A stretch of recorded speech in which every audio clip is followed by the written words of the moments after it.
প্রিয় দর্শক, আপনি কি জানেন বাংলাদেশের গোয়েন্দা সংস্থা কতটা ভয়ঙ্কর? বাংলাদেশের বৃহত্তম এবং ভয়ঙ্কর গোয়েন্দা সংস্থাটির নাম এনএসআই, যেটি ন্যাশনাল সিকিউরিটি ইন্টেলিজেন্স। গোয়েন্দা সংস্থার কথা মাথায় এলে অনেকেই ভাবেন সিআইএ, কিন্তু সিআইএ এর মতো না হলেও বাংলাদেশের এনএসআই এশিয়ার ভয়ঙ্কর এবং অন্যতম গোয়েন্দা সংস্থা। এনএসআই আন্তর্জাতিক গোয়েন্দা সংস্থা সিআইএ এর সাথে বিভিন্ন ধরনের তথ্য আদান প্রদান করে থাকে। এনএসআই এর আওতায় আরও বাংলাদেশে বেশ কিছু গোয়েন্দা সংস্থা পরিচালনা করে থাকে, যেমন ডিজিএফআই, এসবি, সিআইডি, পিবিআই।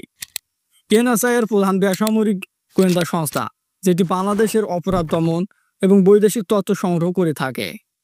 সংস্থাটির মূল কাজ জাতীয় নিরাপত্তা সংক্রান্ত তথ্য সংগ্রহ এবং সেগুলো নিয়ে বিশ্লেষণ করা, এছাড়াও সন্ত্রাস দমন, রাষ্ট্রবিরোধীদের উপর নজরদারি এবং দমন, সরকারের নীতি নির্ধারণের গোয়েন্দা তথ্য সরবরাহ।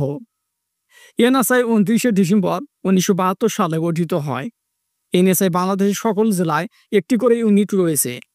বাংলাদেশের সকল রাজনৈতিক দল, চরমপন্থী গোষ্ঠী, বিচ্ছিন্নতাবাদী ধর্মীয় সংস্থা, এনজিও একথা জাতীয় নিরাপত্তার সাথে জড়িত সকলের উপর কঠোর নজরদারি রাখে। বাংলাদেশের প্রধানমন্ত্রীর কাছে এনএসআই পরিচালিত এবং জবাবদিহি করে। এনএসআই একটি ইয়েমেনে সফল অভিযান চালায়। 11 ফেব্রুয়ারি 2022 সালে জাতিসংঘে নিযুক্ত বাংলাদেশি লেফটেন্যান্ট কর্নেল অব সুফিউল আনামকে আল কায়েদার সদস্যরা অপহরণ করে এবং মুক্তিপণ হিসেবে $3 মিলিয়ন দাবি করে। প্রায় 18 মাস বন্দী থাকার পর এনএসআই তাকে সফলভাবে উদ্ধার করে। এছাড়াও বাংলাদেশের সাইবার অপরাধ দমনে গুরুত্বপূর্ণ ভূমিকা রাখে এনএসআই।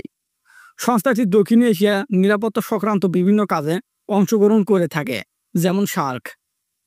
এনএসআই এর সদস্যরা বিভিন্ন আন্তর্জাতিক গোয়েন্দা সংস্থা যেমন সিআইএ, MI6 এর কাছ থেকে প্রশিক্ষণ নিয়ে থাকে। সংস্থাটি দেশের ভিতরে এবং বিদেশি শত্রু দমন এবং বাংলাদেশকে অপরাধ মুক্ত রাখতে গুরুত্বপূর্ণ ভূমিকা রাখছে। প্রিয় দর্শক, বাংলাদেশের জাতীয় নিরাপত্তা গোয়েন্দা সংস্থা এনএসআই সম্পর্কে এই ছিল আজকের ভিডিওটি সম্পূর্ণ দেখার জন্য অসংখ্য ধন্যবাদ।